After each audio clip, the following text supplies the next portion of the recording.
So.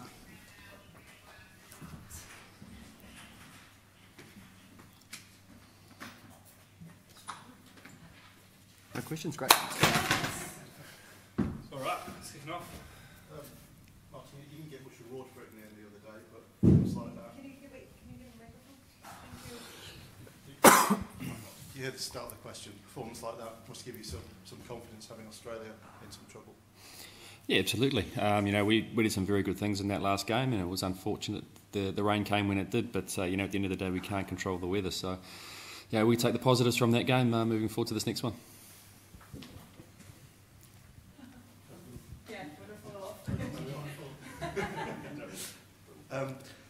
Last time you played England, you ran into them after that World Cup here, didn't you? And they're obviously, they bat very deep. There's quite an aura about them sometimes because they just come in and sort of blaze away from the word go.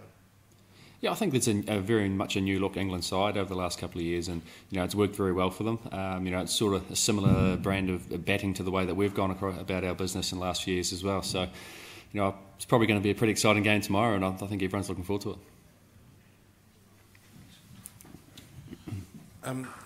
Did you kind of take some satisfaction in the way that England, in a way, kind of copied your style and the fact that you were the team that really got them going in 2015 and they haven't looked back from there? Do you take any satisfaction from that?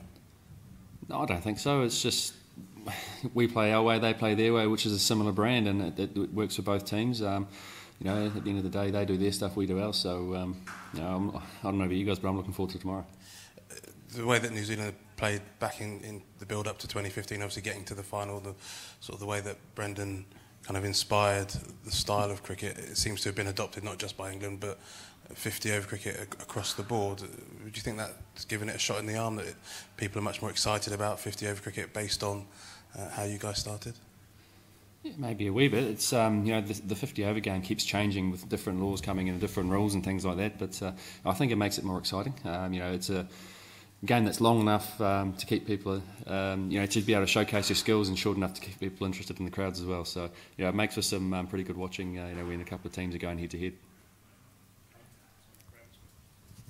How are you enjoying the Welsh weather so far, and are you optimistic, pessimistic for tomorrow? I've been here before playing for Derbyshire, and it hasn't been great weather there neither. But look, at the end of the day, we can't control the weather, so whatever happens tomorrow happens. We just got to deal with it. These are obviously nervous and anxious times for sportsmen in this country, for anyone who goes to an event with crowds. Can you tell me you and the team's thoughts since Saturday, what instructions you've had from the management on security and so on? And particularly when the event started to happen on Saturday, the ICC issued a statement saying all hotels, team hotels, had gone into lockdown. What did that mean exactly for you? Yeah, first of all, on behalf of the Black Caps, I'd just like to let people know our thoughts and prayers are with the victims and their families through this tough time. In regards to the security, the ICC have ensured us that our safety is their number one priority, and they keep giving us updates daily about what's happening and what their plans are for us. So we feel very safe at the moment. How would you compare Kane and Joe Root as batsmen? One's called Kane, one's called Joe. They're obviously both world-class players. They go about their business in very different ways, and they can both be destructive without, hitting those massively big shots. They kill teams softly. So, if either one gets in, it could be a long day for whoever in the field. You say they go about their business in different ways. Could you elaborate on that? How do you mean by that? They probably contradict myself here. They're pretty similar. I mean, they don't. You're not going to go out and blast at a 160 strike rate through the innings, where someone like Brendan McCullum will come out and do his thing like that. They'll build an innings. Their batsmanship is ridiculously unbelievable. They know the game inside and out, and their own games. They know where their areas to hit. Where they can't to certain bowlers. So it's a masterclass when they get going. Do you think that all batting lineups going to need a bit of glue, somebody to hold things together while the other guys around them blaze away? Yeah, I guess it just gives a bit of stability. If you get two guys at the top, they can get away on you. It can set the game up for a massive total, obviously. And if you lose a couple of wickets early, you obviously need someone to be able to build an innings and relay that platform, for the rest of the order to come in and have a go at the end. Martin, with scores going up in one-day cricket as they have, and someone who plays at the top of the order, has it become increasingly difficult when batting first to know what to set your sights on? I don't ever really know what to set our sights on, to be honest. I just sort of go out and play. If you have a target in mind and you don't reach it, you tend to be a bit disappointed. But look, at the end of the day, if you can set a good platform, 300 is easily achievable, batting first or second. So if you that's the key to it, is just set a good foundation for the rest of the team to be able to go big towards the end. Just at the top of the order, I mean, it was a very brisk start that you and Luke Ronke got off to the other day, perhaps trying to kill teams noisily the way you two bat. How do you, with two explosive hitters at the top, how do you go out there and approach that? Does someone take the lead? Do you just see how it goes to pave the way for Kane to come in? Just sort of happens. I probably got off to a little bit of a quicker start than Luke the other day, and it could be different tomorrow. We just got to wait and see.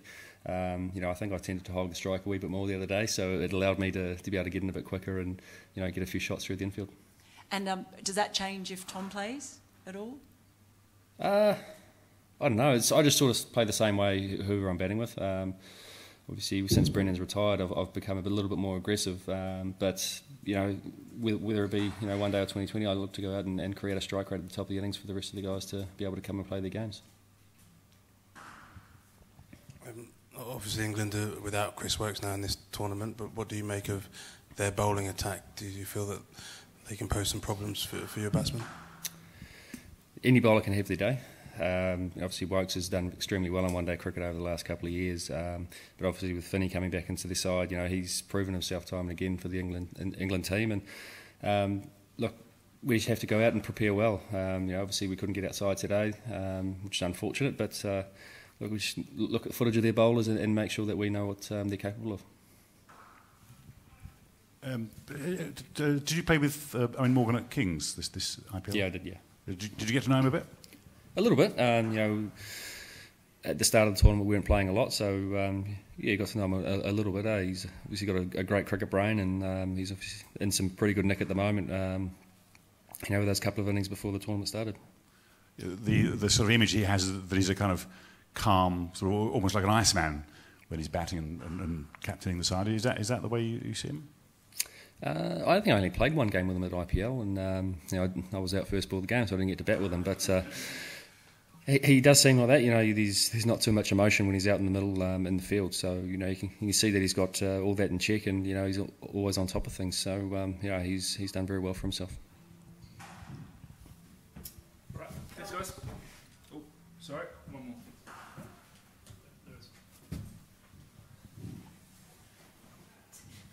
I can't see. So Martin at the back. Got you. If the Australia-Bangladesh game kind of ends up being splitting points, does it change anything for you guys tomorrow, the approach, or how would you approach it? Not really. We can't let that dictate the way we play. We still have to go out and do our things, to be aggressive and take it to the opposition. If we take a step back, then we've already lost the game before stepping out there. So we're just going to keep going the way we are. Yes, guys.